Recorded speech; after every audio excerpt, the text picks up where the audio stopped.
Bonjour à tous et bienvenue, Jérémy Delsol pour cette analyse hebdomadaire de ce lundi 18 juin. J'espère que vous avez passé un excellent week-end. Il est 14h30 et c'est l'heure de Bonjour CFD Crypto-Monnaie. Je vous invite bien sûr tout d'abord à consulter les avertissements liés au risque et j'en profite pour vous saluer. Bonjour à vous Claire.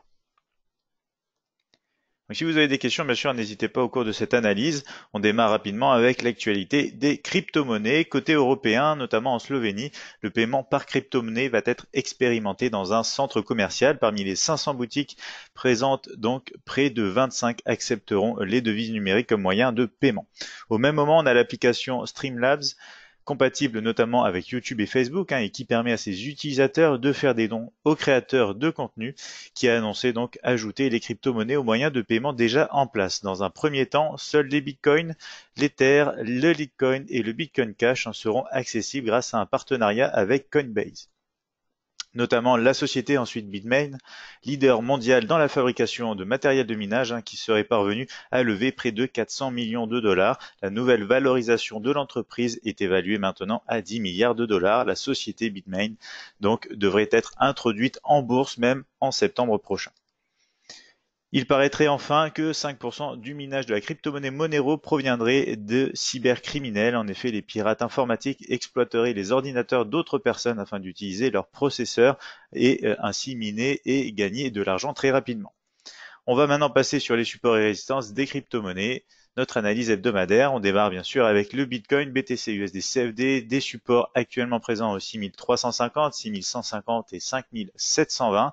On va voir que les résistances démarrent toujours sur les 6600, 6800 et 7050. Pour le Bitcoin Cash, BCH, USD, CFD, les zones de soutien sont sur les 770, 715 et 670 maintenant. Les obstacles à la hausse et résistance du côté plutôt des 830, 900 et notamment les 950.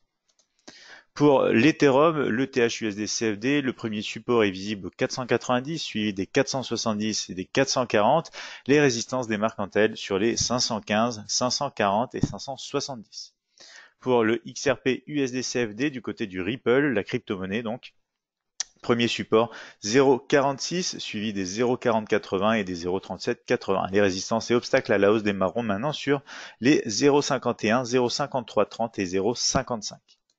Du côté du Litecoin, pour le LTC USD CFD, on a toujours des supports sur les 90-90, notamment les 80 et les 65, des résistances et obstacles à la hausse qui démarrent sur les 96-30, 99-80 et notamment le niveau des 104. Sur le Dash DSH USD CFD, on a des soutiens sur les 250, suivis des 235 et des 215, des obstacles au niveau de structure du côté de la hausse sur les 270, 280 et 290. On verra enfin la crypto-monnaie Monero, XMR USD CFD, c'est notamment celle qu'on a vue ce matin ensemble dans notre analyse matinale. Premier support sur les 115, suivi des 105 et des 80, résistance à partir des 125, 132 et 150. Zcash, enfin, ZEC USD CFD pour des supports présents à partir des 175, suivis des 160 et des 135. Les résistances et obstacles à la hausse seront plutôt au niveau de structure des 190, 200 et notamment sur les 218. On passe bien sûr à l'analyse graphique crypto-monnaie MT5.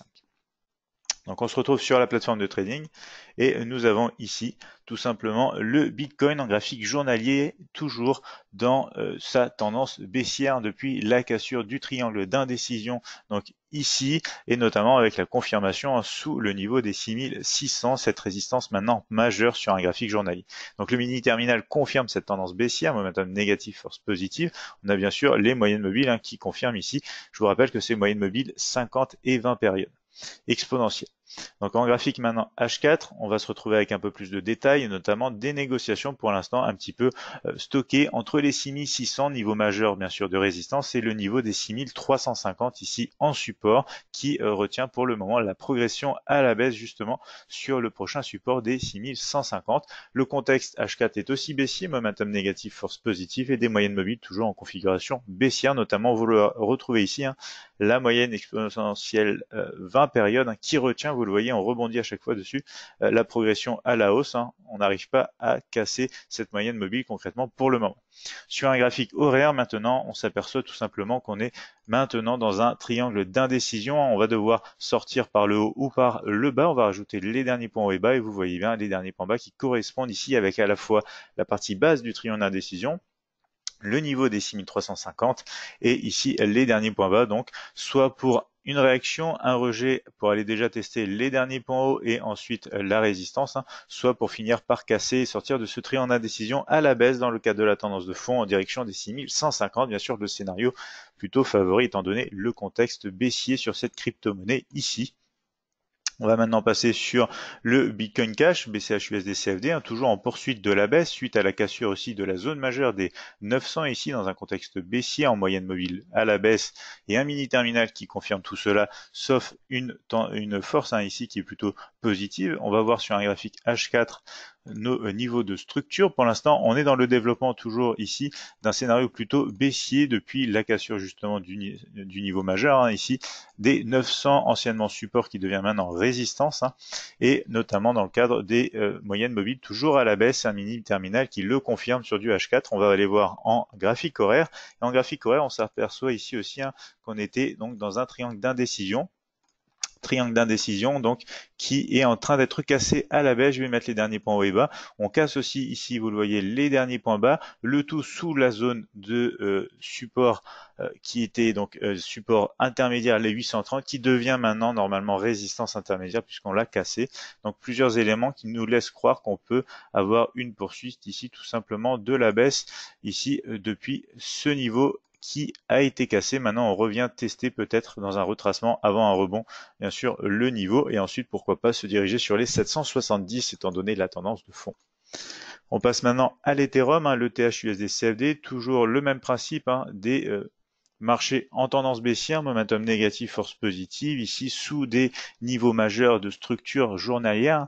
Ici, on a les 515 qui ont été cassés, maintenant donc forte résistance, bien sûr, des moyennes mobiles en configuration baissière aussi. Sur un graphique H4, ici, on se rend compte que on avait donc cassé ce niveau majeur pour aller tester rapidement les 470. Maintenant, on est revenu un petit peu entre la zone ici des 470 et la zone des 515. Hein.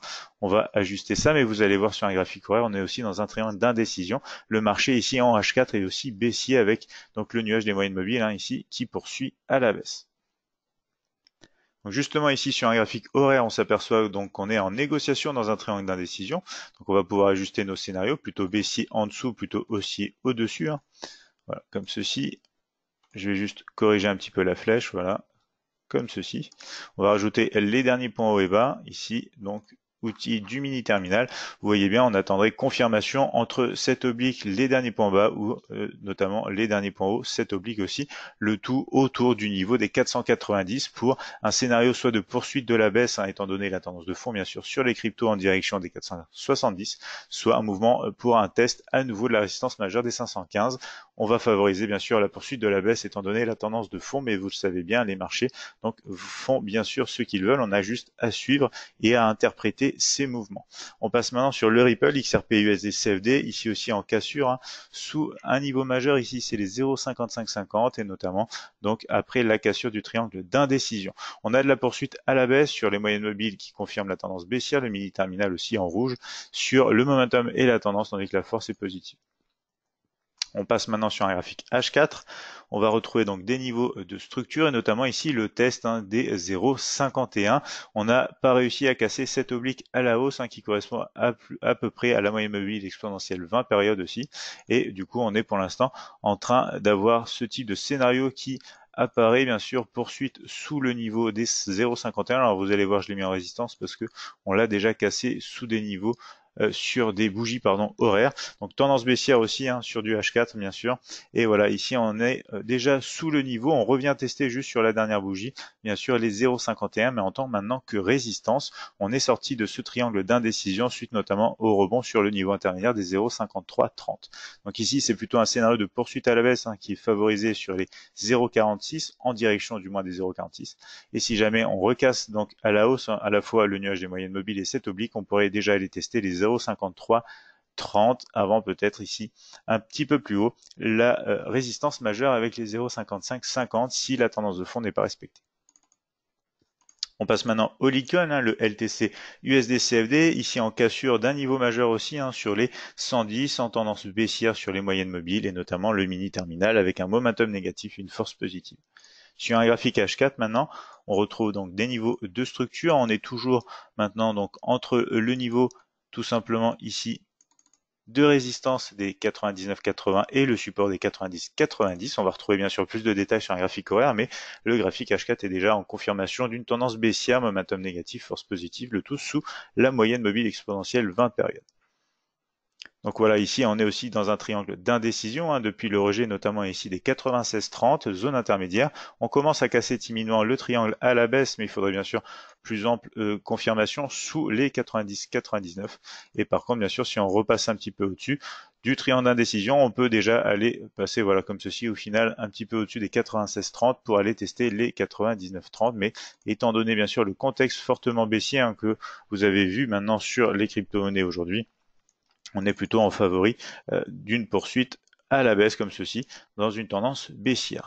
Justement sur le Dash, DSH USD CFD, tout indique notamment la poursuite de la baisse sous le niveau majeur ici maintenant de résistance des 280, des moyennes mobiles en configuration baissière et mini terminal qui confirme tout ça. En graphique H4, on va voir qu'on réagit notamment depuis cette zone ici des 270 où on a généré en fait un double top et du coup une poursuite de la baisse pour aller déjà tester le support des 250. Donc ici le scénario pour l'instant c'était plutôt ce type de scénario. On a confirmé déjà donc la baisse, donc on va tout simplement aller voir un petit peu en dessous pour un nouveau test peut-être ici justement des 235. Si on rebondit sur le support, bien évidemment on peut aller rechercher dans un scénario de range la partie haute ici des 270 avec les 280 juste au-dessus bien sûr. Donc ici graphique H4 toujours baissier. On va voir justement, voilà, ici en rajoutant les derniers points hauts et bas, on a cassé les derniers points bas pour venir tester ici les 250. On essaye à ce moment précis, en ce moment même, je voulais dire, de casser justement le support des 250, ce qui pourrait nous entraîner sur des négociations en direction des 235 à la baisse dans le cadre de la tendance de fond. Sur la crypto-monnaie Monero maintenant, XMR USD, on a toujours donc des signes d'une baisse bien évidemment. Moyenne mobile en configuration baissière, le tout ici en tendance momentum négatif, juste la force qui est positive. Sur un graphique H4 ici, on se retrouve aussi avec des niveaux de structure en poursuite pour l'instant depuis le scénario de ce matin, d'un mouvement baissier en réintégration donc du canal baissier ici et d'un rejet notamment de la résistance des 125. Donc on va bien sûr voir le mini terminal qui nous indique une tendance à momentum négatif, une force positive, un graphique horaire avec des derniers points hauts et bas maintenant. Voilà, qui nous indique pour l'instant plutôt la cassure des derniers points bas, donc pour aller faire un scénario de poursuite de la tendance de fond en direction des 115 tout d'abord, et en réintégration donc de ce canal ici, donc plutôt un scénario comme ça de poursuite en direction déjà de ce premier niveau intermédiaire, ici les 115, pourquoi pas, pour poursuivre ensuite en direction des 105. On voit enfin ici le Zcash, le ZEC USD-CFD entre cette zone cassée des 218 qui devient résistance maintenant, cette tendance donc de baisse bien sûr sur le mini terminal confirmé ici aussi par les moyennes mobiles. On s'est heurté sur une zone de support majeur des 175, on va voir, on est en train d'essayer d'aller rejoindre une fois de plus cette zone pour un nouveau test. Donc scénario de baisse qu'on avait déjà vu la semaine dernière en poursuite bien sûr. Donc on va pour l'instant laisser ça comme ça. Le graphique H4 donc confirme bien sûr cette tendance baissière, momentum et force négative, enfin force positive, excusez-moi, c'est tendance et momentum qui sont donc dans le rouge. En graphique horaire, on est aussi ici dans un canal baissier, on se heurte pour l'instant justement à un rejet avec cette zone ici présente, ici aussi, pardon. Donc voilà, en support, maintenant on joue tout simplement le rôle de résistance et pour l'instant on rejette aussi le nuage des moyennes mobiles, le tout en direction des 175 dans un scénario plutôt baissier, donc et notamment sous la zone ici des 190 et notamment ce test qu'on a eu un petit peu plus tôt. On va pouvoir avoir donc ainsi un scénario haussier si on casse ce canal, si on casse cette zone intermédiaire, mais pour l'instant tout indique pour une poursuite de la baisse tranquillement en direction des 175 et notamment la partie inférieure du canal baissier horaire sur cette crypto-monnaie. Donc voici pour cette analyse hebdomadaire. Je vois qu'on n'a pas de questions donc dans le chat, hein. Pour ceux d'entre vous qui nous regardent depuis la chaîne YouTube, je vous invite bien sûr à vous y abonner et à retrouver de plus en plus d'informations sur notre site internet admiralmarkets.fr. Je vous souhaite à tous de passer une excellente semaine. Bien sûr, on se retrouve dès demain pour de plus en plus d'analyses. On reverra bien sûr certaines crypto-monnaies au cours de la semaine. Je vous souhaite à tous un bon trading et une bonne fin de journée.